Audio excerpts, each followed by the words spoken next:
You guys loved part one of the Jamaican bush tea remedies that our grandmas or great-grands used to use. Here's a part two version.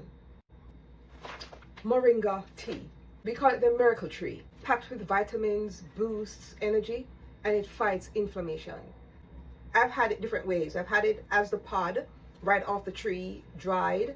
And I've had, this is the loose leaf version, and I now drink it as a powder because it's somewhat easier and I can incorporate it more in my routine every day. As a tea, you know, it's simple. Like all of our teas in Jamaica, you just pour hot water over it, let it steep for maybe about 5 to 7 minutes. You can drink it as is. That's for me the most recommended way, so you don't add extra stuff to it. But if you need to, a little honey, or for those who are sugar-free, if you know about allulose, it's a very good sugar substitute. I sometimes use that a lot for my teas as well. I also think having moringa in the mornings, that's probably one of the best way to have it, because it has a lot of nutrients in it too, so it does help with, you know, all the vitamins and minerals that your body needs. Then one of the popular ones that people talk about is strong back. I don't know, it may be different for a lot of people what is in strong back, but there's one in particular that a lot of us talk about,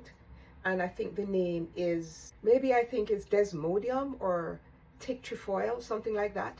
But it's like a tonic. You have it like a tonic, and it's good for energy, you know, stamina, and overall wellness. Sarsaparilla. Everybody should know sarsaparilla. If you're from Jamaica, you've heard of it. Or family generations before believe, and through today, that it cleanses the blood and it boosts vitality. So it's like an old school Jamaican tonic remedy. I talked about cerasee as well, but ginger is somewhat similar to how people would use cerasee, or if you feel like it, combine it. But cerasee cleanses your system, and then when you add ginger to it, the ginger aids with digestion, nausea, inflammation, so it does it all. So combining those would pack a really good punch. And look, these aren't just trends, right? These are things that generations before us in Jamaica have been using for a long time. So part 3 is coming soon. Be sure to follow so you don't miss it. Your health will thank you. And if you have any tea that I haven't covered so far, please be sure to drop it in the link so others can learn as well.